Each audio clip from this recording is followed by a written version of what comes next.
সুন্দর এই স্ট্রবেরি কাজের ফ্রকটির টিউটোরিয়াল আজকে শেয়ার করব আপনাদের সাথে। আশা করি লাইক দিয়ে পুরো ভিডিওটি দেখবেন। আসসালামু আলাইকুম, কেমন আছেন সবাই? আমার নকশি ঘরে আপনাদেরকে স্বাগত জানাই। আজকে একটা সেলাই টিউটোরিয়াল নিয়ে এসেছি আপনাদের সাথে শেয়ার করব। এটা হচ্ছে স্ট্রবেরি ডিজাইন। তো আমি আঁকিয়ে নিয়েছি।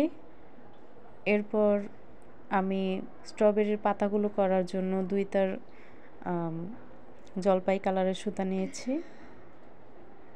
তো পাতার টিউটোরিয়াল আমি আগেও করিয়ে দেখিয়েছি। আমি ফিশবোন স্টিচ দিয়ে পাতাগুলো করে নিচ্ছি। পাতাগুলো করা হয়ে গেলে আমি ডালটা করে নেব। যারা ঘরে বসে নিজেদের বাচ্চাদের জন্য এই ভাইরাল সুন্দর সুন্দর ডিজাইনগুলো করতে চান, বা যারা বিজনেস করতে চান বা ঘরে বসে কিছু করতে চান, হাতের কাজ কিছু কিছু জানেন বা একবারেই জানেন না, হয়তো দেখলে পারবেন, তাদের জন্যই আমার এই টিউটোরিয়াল শেয়ার করা, যদি আপনাদের কোনো উপকারে আসে। তবে হাতের কাজ করতে হলে আপনাকে সবার প্রথমে যেটা জানতে হবে সেটা হচ্ছে সঠিক নিয়মে কাপড়ের মধ্যে ফ্রেম বসানো। আপনি যদি সঠিক নিয়মে কাপড়ে ফ্রেম বসাতে না পারেন, তাহলে কিন্তু আপনি এত কষ্ট করে আপনি ডিজাইনটা করবেন, অথচ ফ্রেমটা খোলার পর দেখবেন যে আপনার কাপড়টা কুঁচকে গেছে বা ডিজাইনটা সুন্দর মতো হয়নি, দেখতে ভালো লাগছে না। তাই আপনাকে আগে সঠিক নিয়মে ফ্রেমটা বসাতে হবে, যেন ফ্রেমের মধ্যে কাপড় আটকানোর পরেও কাপড়টা লুজ ভাব না থাকে, যেন টান টান থাকে। তাহলে দেখবেন যে ফ্রেমটা খোলার পরেও ডিজাইনটা সেম আছে, আয়রন ছাড়াই ফিনিশিংটা ভালো আছে। তো আমি ডাল চেন 4 দিয়ে ডালটাও করে নিয়েছি, আর অফ ক্যামেরায় আমি বাকি পাতা দুটোও করে নিয়েছি, নয়তো ভিডিও অনেক লম্বা হয়ে যাবে। এখন আমি গিট ভরাট দিয়ে স্ট্রবেরিটা করে নিব। আমি এখানে পরিষ্কারভাবে দেখানোর চেষ্টা করছি, জানি না কতটুকু বুঝতে পারছেন। এখানে হচ্ছে আমি যেভাবে আঁকিয়েছি সেভাবে লম্বা বরাবর আমি 4 তুলেছি একটা, আর এরপর এই লম্বা 4টাকে আমি ভালো মতো আটকানোর জন্য ছোট ছোট করে 2টা 4 দিয়েছি। এটাই হচ্ছে গিট ভরাট।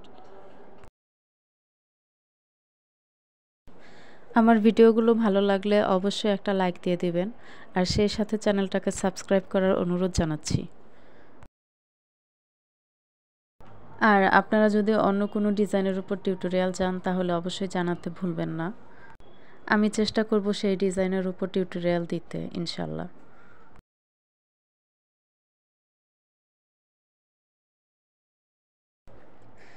গিট ভরাট দিয়ে আমার স্ট্রবেরির প্রায় অর্ধেক অংশ করা শেষ। আপনারা অনেকেই হয়তো জানেন যে আমি যে কোনো ডিজাইনের মাঝখান থেকে শুরু করি, প্রথমে এক অংশ করি, তারপর আমি বাকি অংশটুকু করি। এভাবেই আমি গিট ভরাট দিয়ে পুরো স্ট্রবেরিটা কমপ্লিট করে নিয়েছি। আর এখন বাকি আছে সাদা সুতার কাজটা, এই ডট ডটগুলো দেওয়া। কাস্টমারের কাছে পাঠানোর আগে আমি সবসময় জামাগুলো একটু আয়রন দিয়ে হালকা আয়রন করে দেই। সেক্ষেত্রে জামার ফিনিশিং এবং কাজের ফিনিশিংগুলো অনেক বেশি সুন্দর আসে। কিন্তু আমি যখন আপনাদেরকে ভিডিও করে দেখাই, তখন কিন্তু আমি কোনো জামায় আয়রন করে দেখাই না। সেক্ষেত্রেও আমার ভিডিওগুলো দেখলেই বুঝতে পারবেন যে আমার কাজের ফিনিশিংটা কত সুন্দর।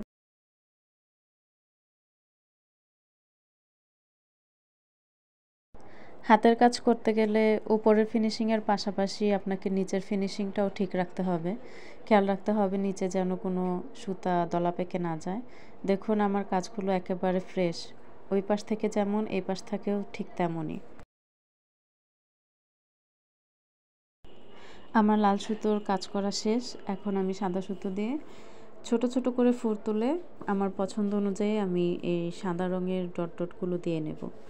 জাস্ট একটু ফাঁকা ফাঁকা দিয়ে এক জায়গা থেকে সুই তুলে অল্প একটু জায়গা বাকি রেখে আমি ফুলগুলো দেব, তাহলে এরকম হয়ে যাবে।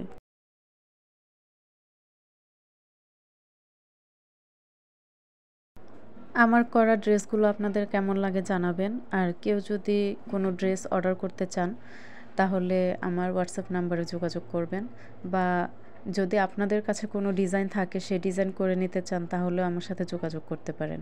ইনশাল্লাহ যে কোনো ডিজাইন করে দেওয়া হবে, আপনাদের কালার কাস্টমাইজ অনুযায়ী করে দেওয়া হবে।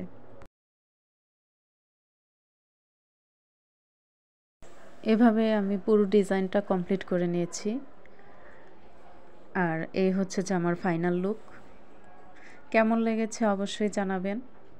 ভালো লাগলে আমার ভিডিওতে লাইক করবেন, বন্ধুদের সাথে শেয়ার করতে পারেন।